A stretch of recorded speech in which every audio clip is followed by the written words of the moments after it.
and I had Voyager 1 and Voyager 2 data, and that I inspected and studied for quite a while, and that's when I wrote the first book. And I was so surprised at what I found that it took me like the 4 years to get the book published, because I wasn't sure that what I had was really right.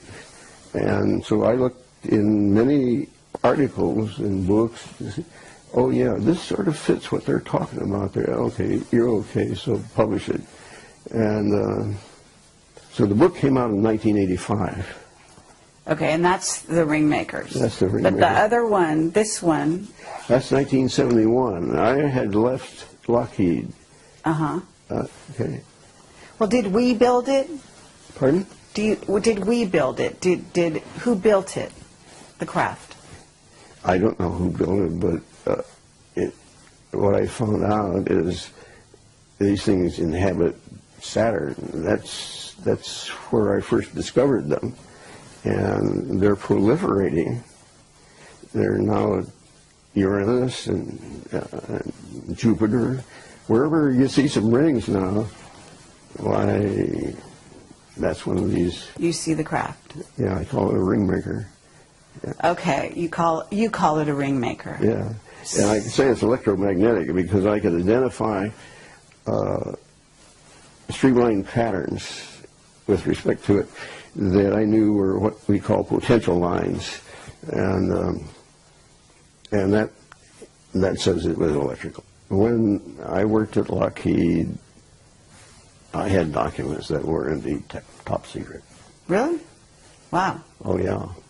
And then I went through the first generation of the Polaris underwater launch vehicle, and then I got tapped to go behind closed doors. Oh, you did? Yeah, and I was there for till I got claustrophobia. 3 doors to get to your... Yeah, I had to sign my life away for 30 years. Wow. Is it still in effect right now? No. No? So could you tell me anything? No. You can't? Mm-mm. Why? What would happen? I'd prefer not to find out. Might have seen some craft in those hangars. Is that right? It was my first clue that there was something in space that was different. Okay. I was handed one day a set of data. The guy that gave it to me said, nobody else around here has ever been able to get anything out of these data, and if anybody can, you can. And so I went through it, and I found this one spot of data that really looked interesting. And I slugged through plotting it up. It was quite a difficult task to draw the picture of that. Mm-hmm. And when I got it, you could tell it was something strange. I didn't, at that time, I have seen one on the ground in Antarctica. You have? Not personally, but an image of one, which I wished I had cut out. Right. So no, these things can come in real low. Yeah. They're all sizes. Mm-hmm. It's the same deal as airplanes. You know, they're Cubs and all that kind of. You know. Right, and so when you're talking about the craft in the rings of Saturn, you're talking about something huge, right? Yes. Much bigger than we could even conceive of. I understand. What is it? I don't know. Was it 70,000 square feet? I could, in looking down on the rings, I could see parallel lines crossing the ring, all the rings at once. Mm-hmm. That's about as long as you can get them. That's incredible. But I could tell that those lines demarked the outside of an object. Mm-hmm. So are you sort of saying, when you say you got claustrophobia, I don't know what that means. Do you mean that you became sort of tired of working in this above top secret area? Yeah, no, I'm not tired, and it was very exciting. I got to see everything that went on all over the world. Wow. Nothing much has changed. Yeah?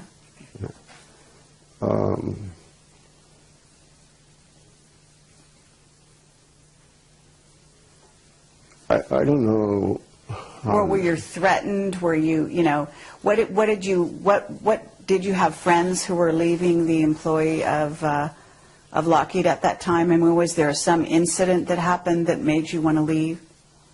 No, it wasn't that. Let's just say that you're confined to one room day after day, year after year, same walls, so forth. That's claustrophobia. I see. But I knew that, hey, there's something going on out there, and see if you can't find it.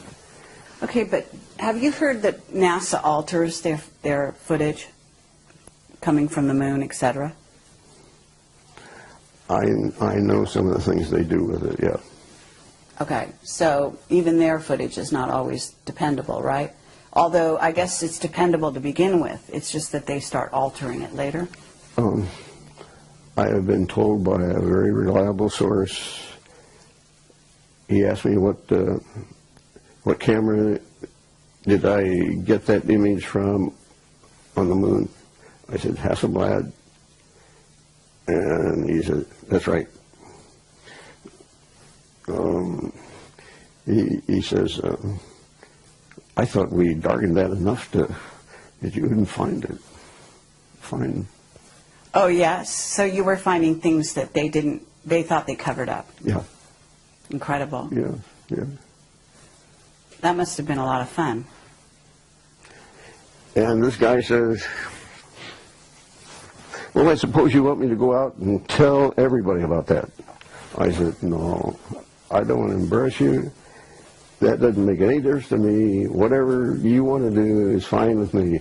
I'm just saying I found what you saw. Then we're able to, sort of look at and keep in sort of pristine condition. I'll tell you, at this juncture, I don't know what I have. I finally went to put it in a vault that the people claim nobody can get in here, including the government. But unfortunately, somehow, somebody did. Oh, really? Yeah. And what they do, like I have some on a laptop, some of it's just on discs and so forth, they garble it. They run it through something and they garble it. So it's no longer... And sometimes there's just nothing on there. And I know that there should be something, and there's nothing. So I don't know how much of the early stuff I can put together. What I do know is I can put together it any time. Okay, so I don't need that old stuff, you can tell people. Really? I don't need it. Because you're familiar with the landscapes, you know where things are. I know where, I'm familiar with the landscape, I know pretty much what's going on. It's sort of simple.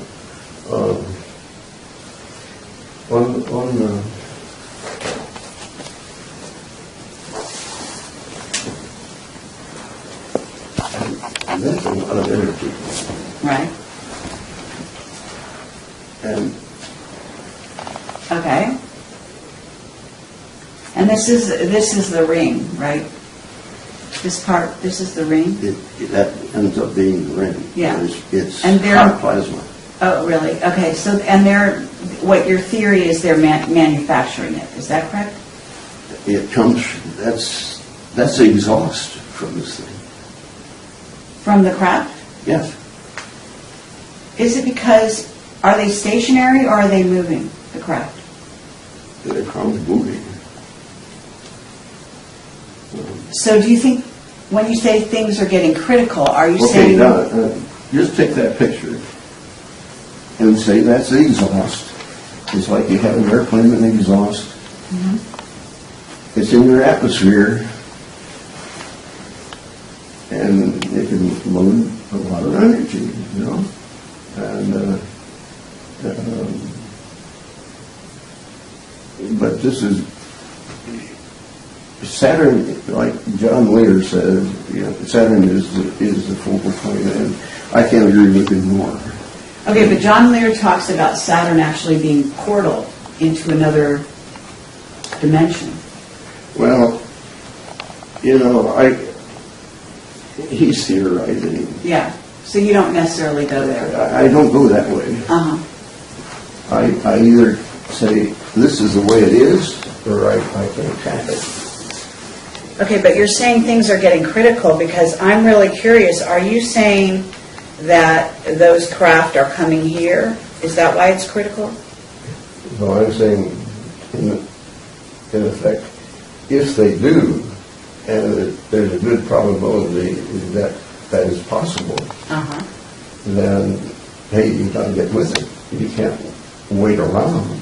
Mm-hmm. Okay, but you see, no one really in this country accepts the concept that at Saturn, those things are there. Right. As you can't do it at Saturn, well, you know, you just can't hack it. People have got to be made to understand that those things are real. Right. You know there's a movie out called Prometheus, right? I can't say that I do. You don't know that. Well, there is one. And I talked to Richard Hoagland. He said Prometheus is, well, first of all, there's a moon in Saturn called Prometheus, right? Yeah. And I'm told that there's some kind of interaction between that moon and the rings. Well, sure. There's no question about it. Okay. Yeah, I would agree with him. And there's some, and you say there's something going on now. It's becoming critical, is how you're terming it. Yeah, it's much more prevalent than what we saw in 1985 or a little earlier. Meaning there's more activity on Saturn, do you think, or just more activity around this question about the rings and the craft in the rings? No, there's actual activity. There is. You know, to start off with, Uranus, which is one of the other planets, did not have rings. That's right. But now it does. Right. See? And so that kind of thing is going on. And we really ought to get to the root of it. Okay, do you have a theory on why Uranus suddenly has rings? Well, sure, it's the exhaust just like... so that's how I think the attention is being obtained. And so I would expect something to happen. You would? Yes. When you say something to happen, what are you suggesting? I'm suggesting that Stanford, let's say, well, let's look into what Norm's doing. As far as my own professional organization is concerned, it does not fit at all with their objectives. How is it different? It's too controversial. Your theories, you mean? Now look, this is not a theory when there's data. If I propose something, that is a theory. Okay, so your data or your conclusions? Yes, conclusions. Your conclusions Yeah. are too controversial, is what you're saying? Yeah. Okay. Yeah. They don't want to get involved in that. But if there, as you say, there are new rings around Uranus, and there's other activity on other planets too, isn't there? In the solar system? Jupiter? And what's happening with Jupiter? It's getting rings. It's getting rings. Okay, and are you seeing craft there as well? Vehicles, as you call them? I haven't identified craft, but I can tell you that where there's rings, there are these things. So we have these ring makers, yeah. and they create tremendous energy. Yeah. Can you tell us more about what you think is going on there? You've got any ideas along those lines? Well,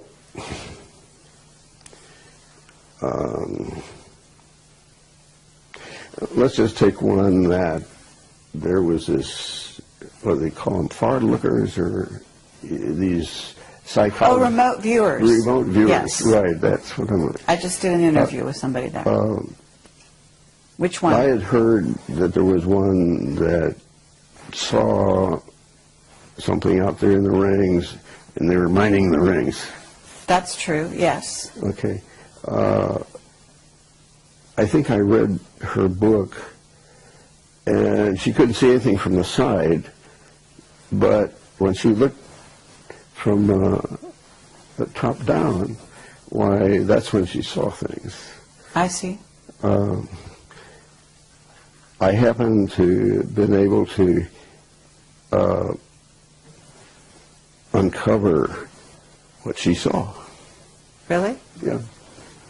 And what did you... I would say, I don't think they're mining the rings. I think they're nursing from the rings. Oh, in other words, you think they're using the energy to power their craft. Yeah, that's where new ones are getting their energy. New vehicles are getting their energy? Yeah. You start out small, just like a baby, and they get bigger. Oh, right, because you say that you believe they're sort of like alive. Do you believe they're plasma vehicles, what's called a plasma vehicle? Have you heard that terminology? Well, I've never heard them called plasma vehicles, but I can understand why somebody might say that, yes. Mm-hmm. Yeah, I wouldn't make a big deal over that. Okay, I've heard that the vehicles out there they actually fly close to the sun, and they power themselves up on the sun, and then they go back into I wouldn't be surprised, yeah. I've noticed some go in there, and it means that they're capable of withstanding those high temperatures. Yes. And so... True. Yeah, they could get pumped up really nicely.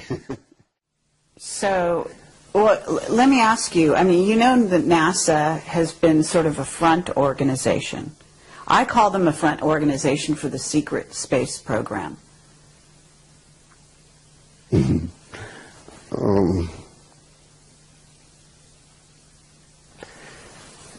I don't know about being front. Well, when I say front, I mean, if you have an organization that deals with the public, interfaces with the public, and also misleads the public on certain things, by doctoring photos, by covering up certain things, by only releasing certain things, that's a front organization, isn't it? Okay, all right.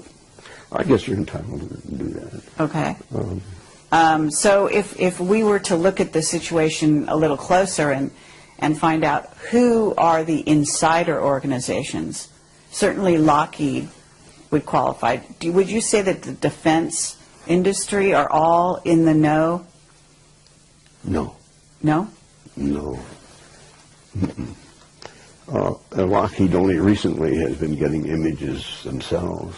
Mm-hmm. And having worked there, I don't think there'd be anybody that would be capable of doing the kind of work I have been doing. I did come up with something that they could do. It required the services of one of the gents that knew how to program the computer. And that was the advantage of the outfit. They said, it can handle any size computer that there is. And, okay, so the day came, and this fellow's name that owned the company, his name was Jack, and Jack called a fellow in and says, Norm's ready for you to program. Jack, I'm going to have to think about that. Can I tell you over in the morning what my decision is? Yeah, think it over. Next day came, he says, Jack, I can't do it. I am an aerodynamic specialist, and if I do this other, I'd ruin that. It's a no-go. Oh, how interesting. Yeah, that was his attitude. And you check around, and the good guys still have that attitude. Right, that they don't want to get their hands dirty. They don't want to be sort of tarred with They've sagebrush. chosen, their route. Straight and narrow. Yeah, and you come along and deviate them. They can't hack it. Very interesting. Do you believe that we're communicating with them? Have you had any evidence of that? Oh, no. We are not capable of doing that. SETI has tried to communicate with extraterrestrials, and they haven't done it yet. They have chosen the type of person, the type of entity that they want to communicate with is somebody that knows how to build radios. Right. That constrains them in their thinking immensely. Right. Okay. There is one flight out to Saturn where the instrument flew by the ring. And the idea was to sense the plasma in there. It had a wide frequency range, and it turned out to be plasma. And so it ticked, and they knew the speed, and they knew the time it took to pass the ring, and so they knew how thick it was. And now that was a plasma indicator. Okay. So it has been measured that indeed there is plasma rings. But you read also where, this is a bunch of broken up moons that got there, and there's confusion in their storytelling. But the rings that are suddenly appearing around Uranus, these are not broken up moons, right? All I can say is, the rings are there, and my interpretation is, by inference, I see the rings, so somewhere there's an E and V. And they're never where you think they're going to be. Of Saturn, and they've seen that there's a hexagonal shape. Yes. You've heard of that? Yes. That seems to support your theory or your conclusions. That's what he said. Do you agree with that? Any geometric form can be made. Okay. But you don't see anything, isn't there a significance to the hexagon in the Saturn symbology? Well, I would never expect a hexagon there, but I have never expected to see some of the other things I've seen either, so I did want to visit Saturn in the write-up I did, because there are some things that need to be fleshed out for people. But he told me that as an engineer, you really ought to get law under your belt, because you know the nomenclature, and these are the guys that are running the country, basically. And they really don't know about some things that they should, but they just do it. And so over a period of 10 years, I got a law degree. Oh, you did? Wow, that's incredible. And on top of everything else you were doing, you got a law degree. I found it just exactly like the prof said, And that's what made it so easy to go in. To go in to Otherwise, do. I wouldn't have done it.